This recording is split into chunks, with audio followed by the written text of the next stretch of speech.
작심삼일 인간의 4천년 된 버릇이었다라는 기사가 있어서 눈에 띄어 읽었습니다. 4천년 전에 바벨론 사람들은 새해를 맞이하면서 오늘날과 비슷하게 새해 결심을 하고는 했습니다. 4천년 전에 바벨론 사람들이 주로 했던 결심들은, 새해 결심들은 빌렸던 물건들이나 또는 도구들을 갖고 내가 이제 덕을 세우겠다, 새해에는 덕을 세우겠다라는 다짐을 하고는 했습니다. 이집트에도 새해 결심을 했는데 이집트 사람들은 새해 결심을 원수지간이나 또는 관계가 좋지 않은 사람과 화해하고 그들을 용서하겠다라는 결심을 했습니다. 2018년을 시작하면서 여러분은 새해 결심을 어떤 것을 했고 또 여러분의 새해 다짐은 무엇입니까? 이제 석 달이 정도 지나고 있는데 지금도 여전히 계속 지키고 계십니까? 개인적으로 2018년을 시작을 하면서 제가 결심을 했던 것 중에 하나는 어느 순간에 가정예배를 못 드리기 시작을 했는데 다시 가정예배를 충실히 드려야겠다라는 결심입니다. 아무래도 매일 하는 것은 어렵기 때문에 적어도 교회에서 이렇게 저녁에 행사가 없는 월요일이나 화요일 또는 목요일에는 저녁에 성경을 읽고 기도하고 같이 찬양을 드리겠다라고 결심을 하고 계속적으로 진행을 했습니다.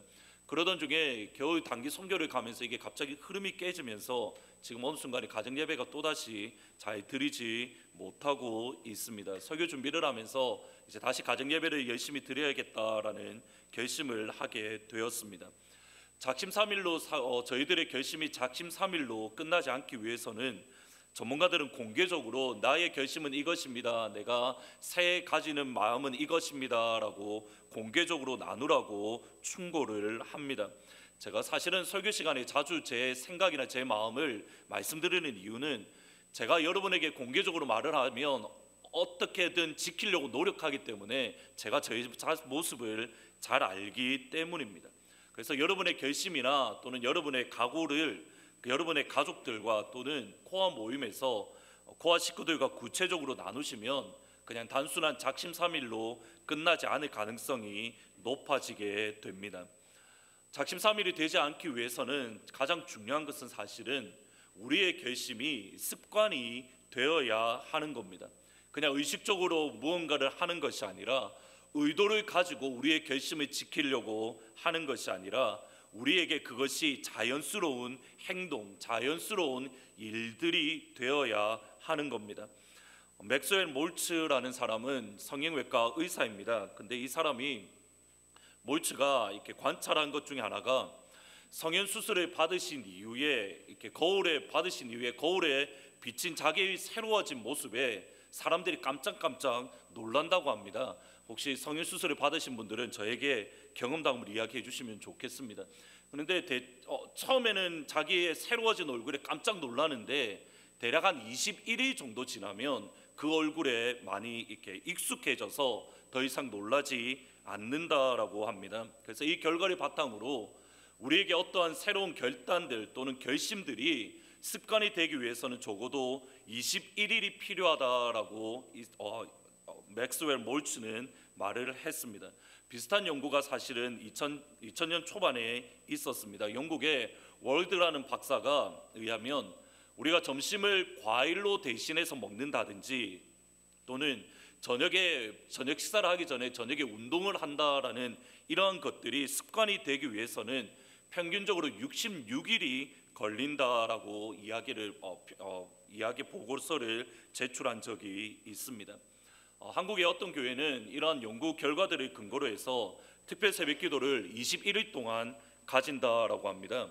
그러니까 21일 동안 특별 새벽기도를 꾸준히 참석을 하면 이제 그것이 어느 정도 몸의 습관이 되어서 자연스럽게 새벽기도를 나올 수 있게 되기 때문에 21일씩 특별 새벽기도를 가진다라는 말씀을 들었습니다. 그래서 저도 내년에는 신년 특별 새벽기도회를 21일 동안 한번 하면 어떨까라는 생각을 잠시 동안 해보았습니다. 우리 삶의 실제적인 변화를 위해서는 실제로 어느 정도의 시간이 필요합니다.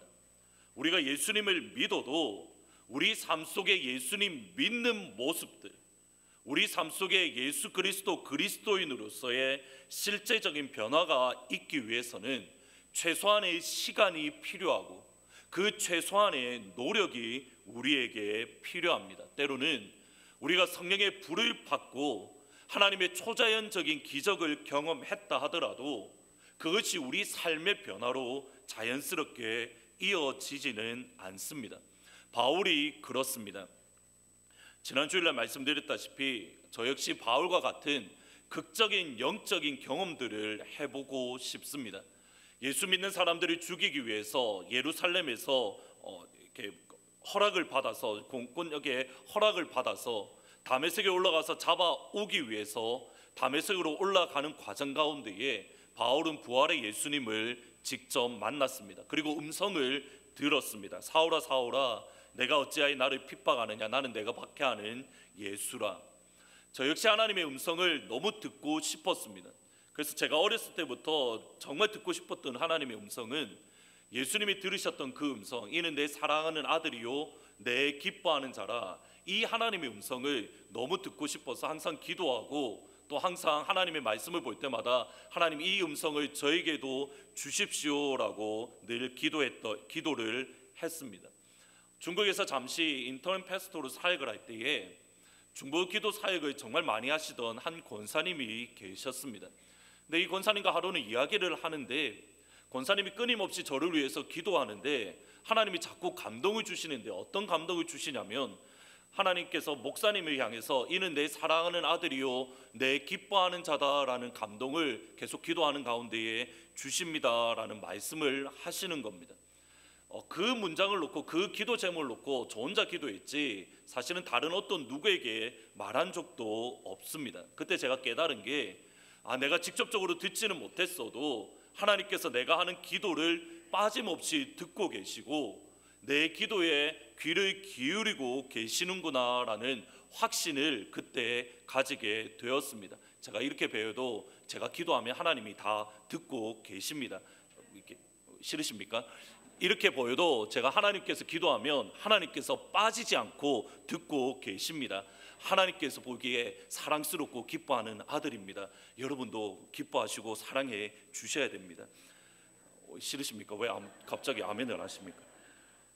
다메섹에서 부활의 예수님을 만났던 영적인 경험들, 하나님의 그 놀라운 음성은 분명히 바울을 변화시켰습니다.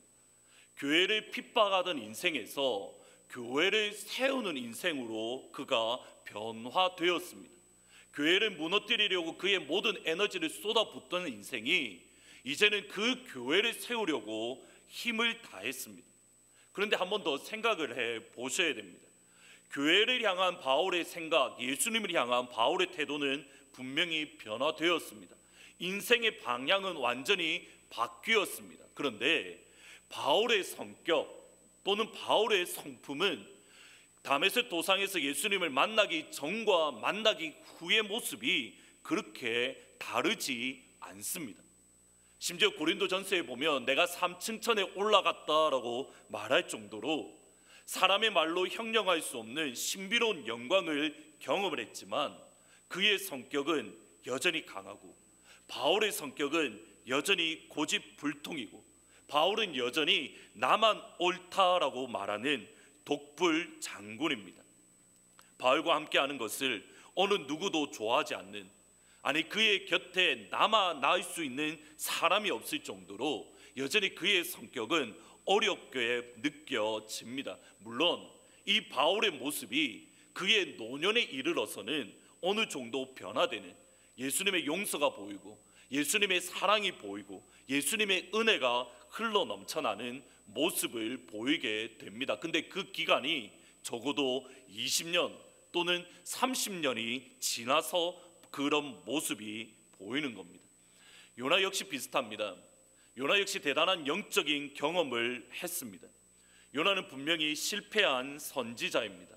다시스로 하나님의 얼굴을 피하여 도망갔습니다. 이것은 하나님의 말씀을 불순종하는 수준이 아닙니다. 내가 이제 하나님 믿는 믿음을 버리겠다라는 것이 하나님 얼굴을 피하여 다시스로 가는 요나의 신앙 수준입니다. 믿음을 버렸고 신앙을 버렸습니다. 하나님 믿는 믿음을 버렸던 요나가 다시스로 도망하는 가운데에 큰 풍랑을 만났습니다. 그리고 큰 물고기에 잡아 먹혔습니다. 그런데 물고기 뱃속에 3일 동안 있었는데 아무런 해를 입지 않았습니다. 그 물고기 뱃속에 3일 동안 요나는 믿음을 회복했습니다. 예배를 회복했습니다. 하나님의 사랑을 회복했습니다. 선지자로서, 아니 신앙인으로서 완전히 실패했던 요나에게 두 번째 하나님의 말씀이 임했습니다.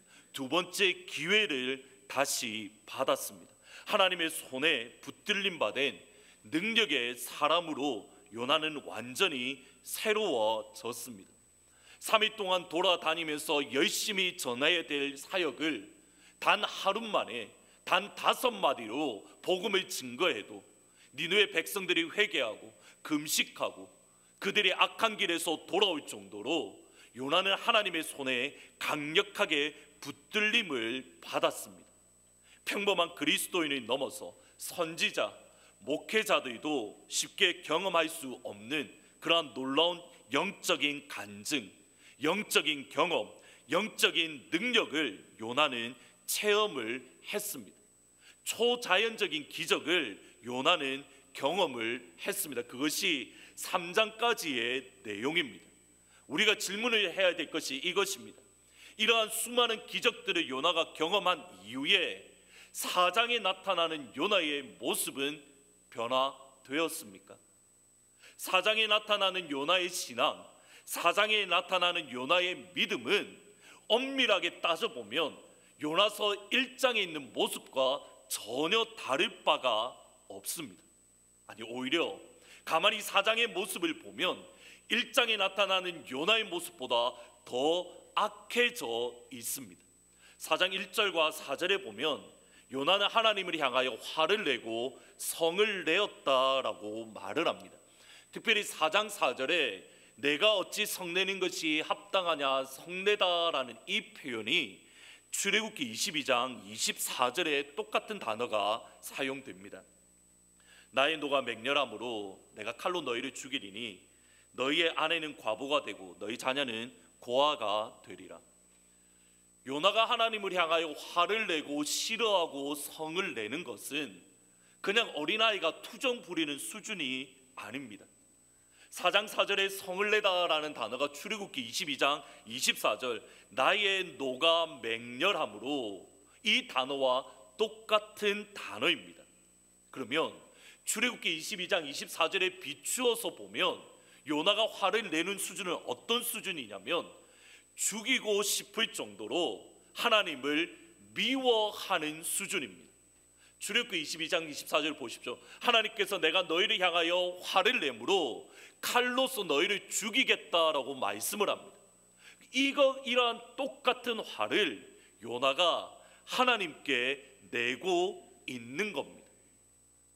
요나가 하나님의 얼굴을 피하여 도망한 것보다 어쩌면 요나서 4장의 이 요나의 모습은 더욱더 악해졌고 그의 심령이 더욱더 완악해졌습니다. 지난 2장과 3장에서 요나가 경험했던 초자연적인 기적들, 2장 마지막 부분에 요나 3장에서 나오는 2장에 나오는 요나의 그런 놀라운 간증들, 내가 다시 하나님의 성전을 바라봅니다. 내가 다시 하나님께 감사의 입술로 영광을 돌립니다. 내가 어려운 가운데 죽음 가운데 있을 때에 하나님께서 나를 구원해 주셨습니다. 물고기 뱃속에 3일 동안 있으면서도 전혀 어려움을 겪지 않았던 그 놀라운 영적인 간증들, 영적인 경험들, 하나님의 은혜의 회복들은 과연 요나서 4장에 이르러서 어디에 갔습니까? 저희들은 비슷한 소식을 수없이 듣고 있습니다. 당장 지난주 중에 비슷한 일이 LA에서 있었습니다. 한 신문의 제목이 이겁니다. LA 한인신학교 교수 음란 행위로 체포되다. 무슨 말인가 싶어서 또 이렇게 신문을 찾아보니 이런 내용입니다. 정말 기가 막힌 일입니다. 미국의 유명한 LA에 있는 유명한 대학교에서 박사를 받으시고 한국의 한인 신학교에서 이렇게 전도학을 가르치는 신학교 교수님입니다. 작년 9월에 이렇게 차 안에서 한 조깅하는 여자가 있어서 그 여자를 불렀는데 여자가 그 교수님이 부르신 그 교수님에게 가까이 다가가서 보니 바지를 완전히 벗어 입더라는 겁니다. 이것뿐만이 아닙니다. 19살 난 아이가 아이 앞에서 차 안에서 음란 행위를 하고 있었습니다. 더 많은 피해자들이 있을 거라 생각을 하고 경찰들은 많이 신고해달라고, 혹시 그러한 모습을 본 적이 있으면 신고해달라는 코멘트를 덧붙였습니다. 이제는 이런 뉴스를 하도 많이 들어서 목회자이지만, 쓰임을 받는 믿음의 목회자들이지만 하도 이런 뉴스를 많이 들어서 이제는 무덤덤할 줄 알았는데, 또 지난 일주일 동안 마음이 힘들어졌습니다. 뉴스를 들어보니 이웃의 평가들은 이렇습니다. 그 사람 정말 좋은 사람이라고, 그 사람 정말 가정적인 사람이었다고, 이웃의 옆집에 사는 이웃의 평가가 이렇습니다. 4년 동안 교수로 사역했던 신학교에서는 이렇게 말을 합니다. 그분 정말 좋은 크리스찬인데 우리는 그가 그런 일을 했다고 믿을 수 없습니다. 누구보다 깊은 영적인 경험을 가지고 있습니다. 설교를 통해서, 상담을 통해서 수없이 많은 사람들에게 은혜를 끼치기도 하고, 죽음의 위기에 자살을 하려고 하는 사람들에게 용기를 주며 다시 이 땅을 살아갈 힘을 주었고, 심지어는 그분들의 기도를 통해서 병이 치료되는 하나님의 영적인 능력을, 기적을 경험하기도 합니다. 분명히 하나님께 귀하게 쓰임 받던 분들입니다. 분명히 존경받던 분들입니다. 그런데 왜 이런 말도 안 되는 일들이 일어나는 겁니까? 세상 사람들 보기에도, 세상의 기준에서도 세상 사람들이 하지 않는 그 모습을 어떻게 아무렇지도 않게 행할 수 있습니까? 비단 이런 큰 사건뿐만 아니라 예수님을 믿고 오랜 시간이 지났지만 여전히 변화되지 않고 여전히 똑같은 죄를 반복하는 모습으로 수없이 많은 분들이 고민을 하고 있습니다. 이영교 선교사님이 최근에 쓰신 가정 내어드림이라는 책입니다. 2007년에 이영규 교수님이 첫 번째 쓰셨던 책이 내려놓음이라는 책입니다. 그래서 이 내려놓음이라는 책 때문에 이영규 선교사님은 대단히 유명한 선교사님이 되었습니다. 그 책의 내용을 보면 하버드 대학에서 박사를 받으시고 이제 좋은 직장에 자리가 보장이 되었지만 그 모든 것을 포기하고 선교를 위해서 몽고로 가셨다라는, 하나님을 위해서 내가 모든 것을 내려놓았다라는 그러한 많은 한국 교회에 많은 도전을 주었던 책입니다. 저 역시 이 책을 읽고 많은 위로가 되고 많은 영적인 도전을 받았습니다. 2007년에 이 내려놓음이라는 책을 출판하신 이후에 선교사는 매우 유명해지셨고, 단순히 한국뿐만 아니라 전 세계를 다니시면서 집회를 인도하시고 많은 분들에게 큰 은혜를 끼쳤습니다. 이영규 선교사님이 인도하는 집회에 참석을 하셔서 성령 안에서의 회복도 경험하셨고, 잃었던 믿음들을 회복하신 분들도 계시고, 무너진 심령이 일으킴을 받으신 분들이 많이 계십니다. 실제로 우리 교회 가운데서, 성도님들 가운데서도 이영규 선교사님이 인도하는 집회에 들어가서 하나님이 주시는 환상을 보았다라고 간증하시는 분들도 계십니다.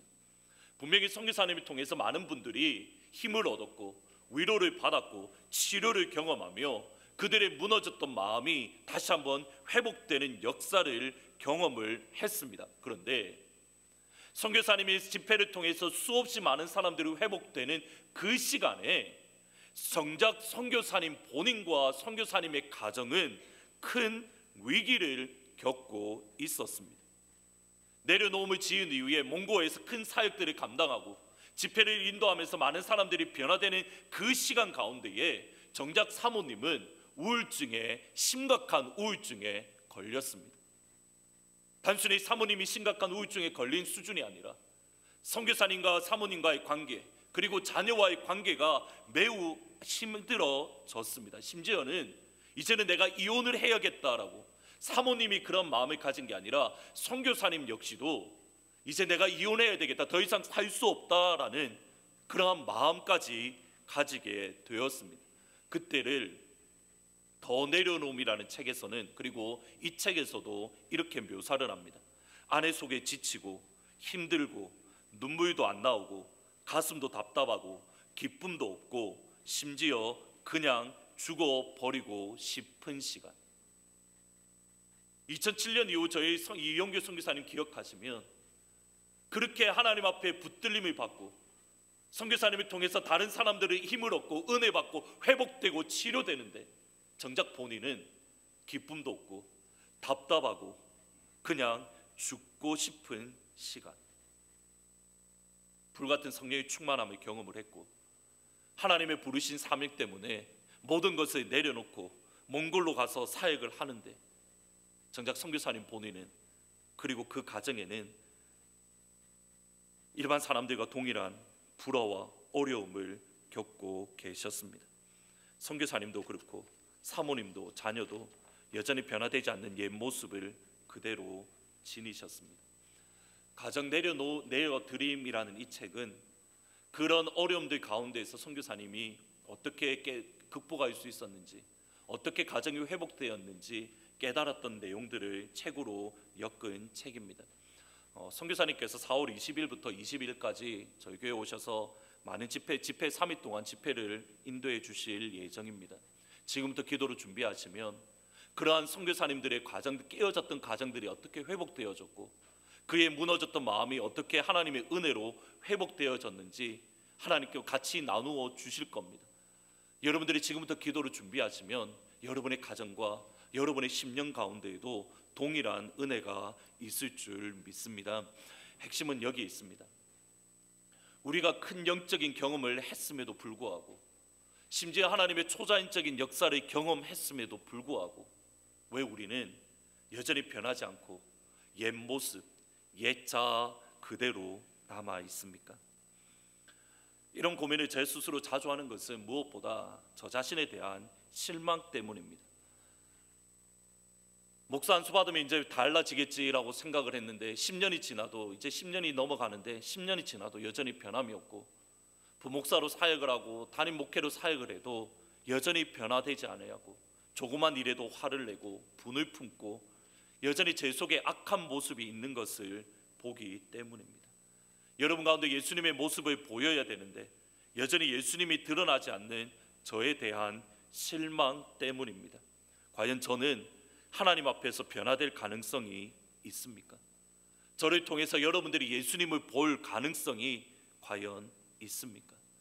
또다시 이번 한 주 동안 그러한 고민들을 하는 가운데에 다음에 성경의 한 구절이 떠올랐습니다. 같이 한번 읽어 보십니다. 내가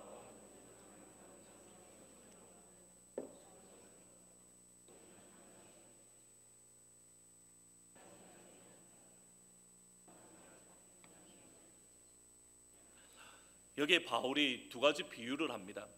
돌 감람나무와 창 감람나무, 좋은 감람나무 비유가 나옵니다. 바울의 이 비유에 의하면 저와 여러분은 일단은 돌 감람나무 가지입니다. 돌 감람나무 가지인 우리가 좋은 감람나무 예수님에게 우리가 접붙임을 받았습니다. 그러면 어떤 열매를 맺는 게 정상입니까? 제가 이렇게 그림을 못 그려서 이렇게 그냥 만들어 봤는데, 이게 배나무입니다. 그리고 이게 사과나무입니다. 그렇게는 안 보이시겠지만 이게 어쨌든 배나무고 사과나무입니다. 한번 생각을 해보셔야 됩니다. 지금 바울의 개념이 뭐냐면 이겁니다. 배나무가 여기에 있으면 나무는 여기에 있습니다. 지금 바울의 모습이 뭐냐면 사과를 배나무에 접붙였습니다. 그러면 사과 이 열매는 무엇을 맺는 게 정상입니까? 배를 맺는 게 정상입니까? 사과를 맺는 게 정상입니까? 또 갑자기 헷갈리십니까? 다시 한번 질문을 드리겠습니다. 배나무에 사과나무 가지를 접붙였습니다. 요거는 어떤 열매를 맺게 됩니까? 배입니까? 사과입니까? 손을 들어서 표시해 보겠습니다. 배를 맺을 거다. 사과를 맺는다. 사과를 맺는 게 정상입니다. 그래서 접붙임을 하는 겁니다. 제가 혹시나 틀릴까 봐 또 인터넷으로 열심히 다 찾아봤습니다. 찾아보니까 사과를 맺는다라고 합니다. 그럼 이거를 아까 로마서 말씀에 한번 그대로 다시 적용해 보겠습니다.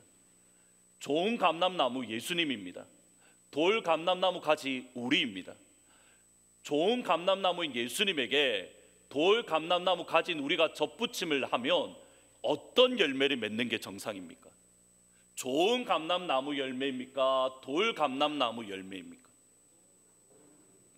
또 갑자기 헷갈리십니까? 정상적으로 무엇을 맺는 게 정상입니까? 돌 감람나무 맺는 게 정상입니다. 문제는 이겁니다. 하나님께서 우리에게 원하시는, 우리가 맺기 원하시는 열매가 과연 무엇인가라는 겁니다. 바울은 갈라디아에서 이걸 이렇게 말을 합니다. 육체의 일은 분명하니 음행과 더러운 것과 호색과 우상숭배와 주술과 원수 맺는 것과 분쟁과 시기와 분냄과 당짓는 것과 분열함과 이단과 투기와 술 취함과 방탕함과 또 그와 같은 것이라. 전에 너에게 경계한 것과 같이 경계하노니 이런 일을 하는 자들은 하나님의 나라를 유업으로 받지 못할 것이요. 이건 누구에게 하는 말입니까? 예수 믿는 사람에게 주는 말입니까? 예수 믿지 않는 사람에게 하는 말입니까?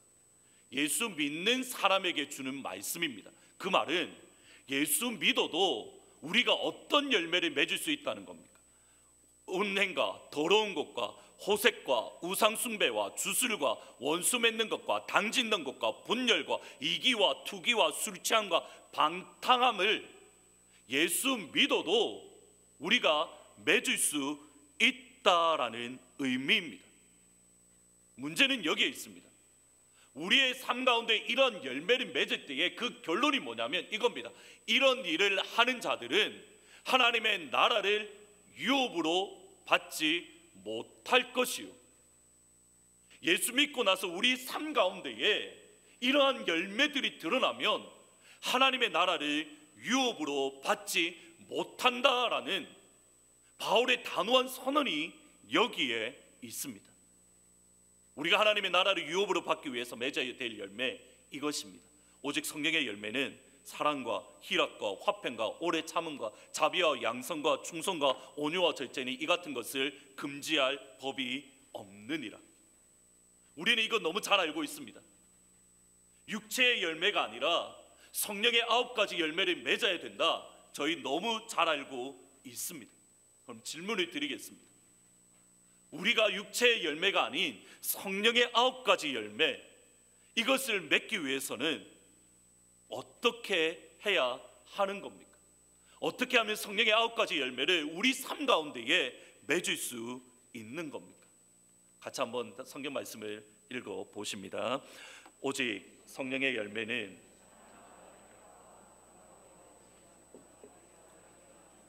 온유와 절제니 이 같은 것을 금지할 법이 없느니라. 그리스도 예수의 사람들은 육체와 함께 그 정욕과 탐심을 십자가에 못 박았느니라. 그리스도 예수의 사람은 육체와 함께 정욕과 탐심을 십자가에 못 박았느니라. 보이십니까? 우리가 예수 믿어도 여전히 우리 속에는 정욕이 일어날 수 있습니다. 우리가 참감람나무인 예수님에게 접붙임을 당해도 여전히 우리의 본심은 탐심이 가득한 열매를 맺을 수 있습니다. 그러면 날마다 우리에게 우리 속에 드러나는 탐심, 우리 속에 있는 정욕, 우리 속에 드러나는 분쟁, 우리 속에 드러나는 투기, 우리 속에 드러나는 분열을 날마다 주 예수 그리스도의 십자가에 못 박을 때에만 우리 속에 성령의 9가지 열매가 일어날 수 있는 겁니다. 사실 이 구절이 대단히 흥미롭습니다. 일반적으로 바울은 십자가에 못 박힌다라는 이 단어를 쓸 때에는 항상 수동태로 사용되어집니다. 무슨 말이냐면 내가 십자가에 나를 못 박는 게 아니라 내가 예수님과 함께 십자가에 못 박힘을 당했다라는 표현을 씁니다. 그런데 갈라디아서 5장에서는 바울이 이렇게 표현을 합니다. 내가 날마다 나 자신을 정욕과 탐심을 십자가에 못 박고 있느니라. 나를 십자가에 못 박는 주체가 누구입니까? 나 자신입니다. 내가 날마다 십자가에 나를 죽여야 우리 속에 저 육체의 열매가 아닌 성령의 9가지 열매가 일어나는 겁니다. 다시 말씀드리면 어저께 한번 내가 십자가에 나를 못 박았습니다. 그러면 이제부터 내 속에 영적의 열매가 드러나는 게 아니라는 겁니다. 어제 한번 십자가에 못 박았으면 오늘 또다시 나를 십자가에 못 박아야 성령의 열매를 맺는 겁니다. 오늘 내가 십자가에 나를 못 박았으면 내일 또다시 나의 죄된 본성을 십자가에 못 박을 때에 우리 가운데에 육체의 열매가 아닌 성령의 열매를 맺을 수 있는 겁니다. 지금까지 내용을 종합해 보아야 됩니다. 우리가 한 번 초자연적인 기적을 경험하고 오순절 마가의 다락방이처럼 불같은 성령을 받고 우리의 심령 가운데 은혜를 회복하고 예배를 회복하면 그때부터 자연스럽게 성령의 열매를 맺는 게 아니라는 겁니다.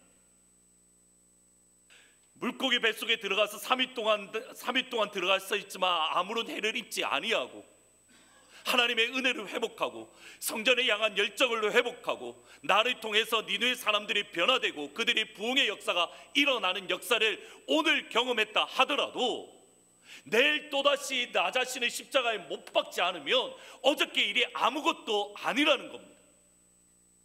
오늘 이 시간 다시 한번 나를 십자가에 못 박아야 하나님께서 원하시는 사랑과 희락과 화평과 온유와 절제와 자비와 양선과 충성, 성령의 열매를 맺을 수 있는 겁니다.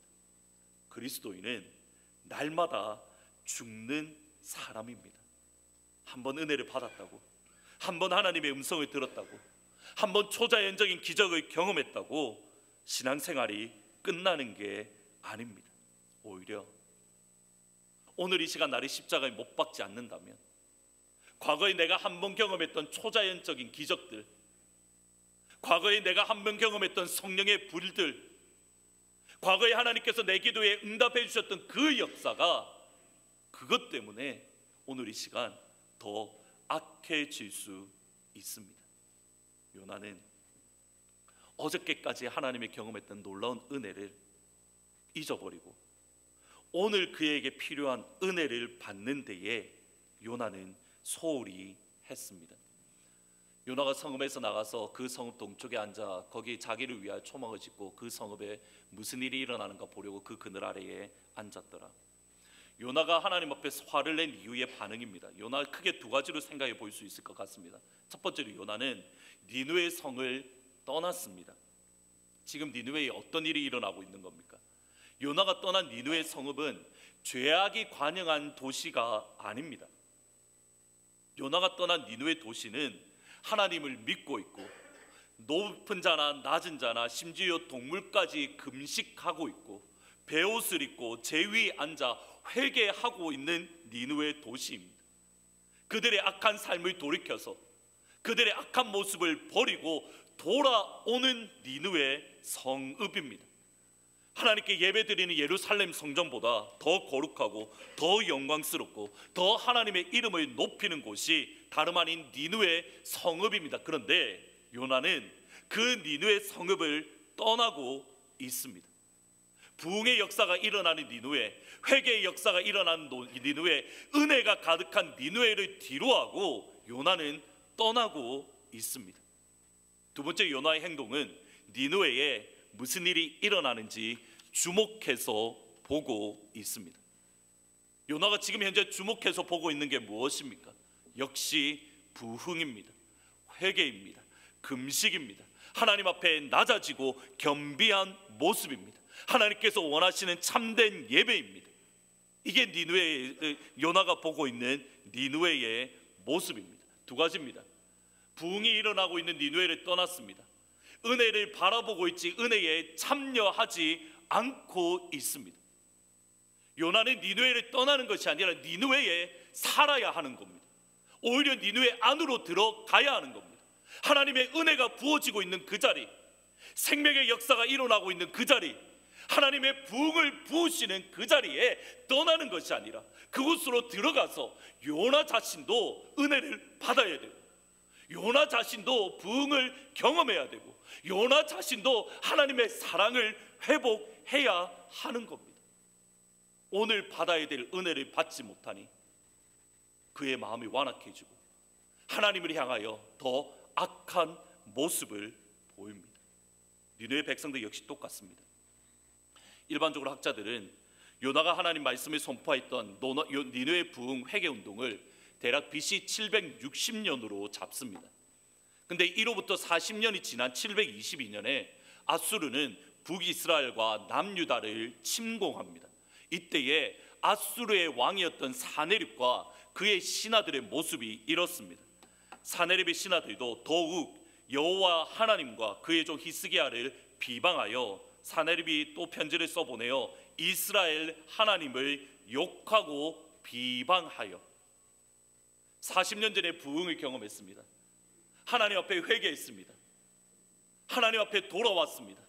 악한 길에서 떠났습니다. 40년 후에 여호와 하나님을 비방하고 욕하고 있습니다. 다시 말씀을 드립니다. 여러분 삶 가운데에 하나님께서 초자연적인 기적을 일으켜 주기를 주님의 이름으로 축복합니다. 여러분의 10년 가운데에 하나님께서 회복케 하는 역사가 다시 한번 일어나기를 진심으로 소원합니다. 저희 성도님들 가운데에 병으로 너무 아파하시는 분들이 너무 많습니다. 전화를 드릴 때마다 저도 마음이 힘듭니다. 그분들을 위해서 기도합니다. 하나님께서 이 시간 성령의 치료의 광선을 발하여주셔서 여러분의 질병을 예수의 이름으로 치료해 주실 줄 믿습니다. 여러분 앞에 놓여져 있는 큰 산을 평지로 만들어 주실 줄 믿습니다. 여러분 앞에 놓여져 있는 홍해 바다를 마치 하나님께서 모세를 통해 갈라놓으셨던 것처럼 여러분 앞에 놓여져 있는 홍해 바다를 갈라놓으시기를 주님의 이름으로 축원합니다. 그럼에도 불구하고 우리에게 초자연적인 기적을 경험했다고 끝나는 것이 아니라 그 초자연적인 경험을 경험했으면 다시 한번 오늘 받아야 될 은혜를 사모하며 다시 한번 나 자신을 십자가에 못 박는 자리에 설 수 있기를 주님의 이름으로 더욱더 축원합니다. 과거에 한번 끝나는 게 아닙니다. 예수 믿는 것, 내가 과거에 하나님의 놀라운 역사를 경험했습니다. 그게 아닙니다. 오늘 이 시간, 지금 이 시간 여러분이 향하여 예배하신 하나님의 은혜를 다시 한번 경험해야 하는 겁니다. 예배 시간 오셔서 어떻게 하십니까? 예배를 보고 계십니까? 예배에 참여하고 계십니까? 요나처럼 니느웨 성을 떠나서 은혜가 쏟아지는 니느웨 성을 떠나서 니느웨를 바라보고 계십니까? 그 안으로 들어가서 은혜를 받고 계십니까? 과연 여러분의 지금 신앙은 어떤 신앙의 모습입니까? 마치 해 아래 새 것은 없나니 저희들 말씀을 생각하시면서 잠시 찬양 드리면 좋을 것 같습니다.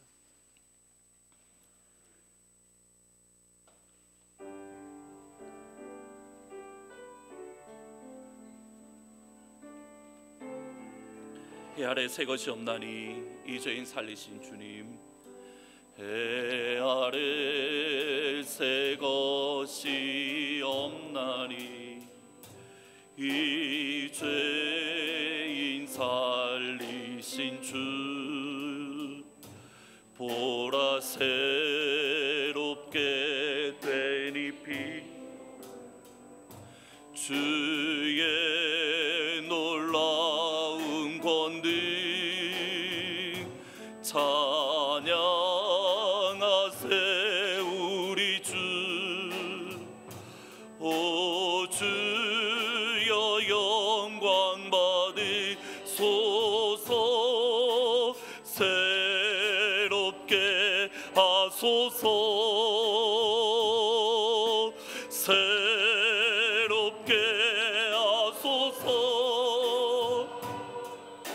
새롭게 하소서, 늘 새롭게 하소서. 해 아래 새 것이 없나니 해 아래 새 것이 없나니 이 죄인 살리신 주, 보라 새롭게 된 보라새 된 이 피조물 주의 놀라운 권능 찬양하세 우리 주. 오 주여 영광 받으소서, 새롭게 하소서, 새롭게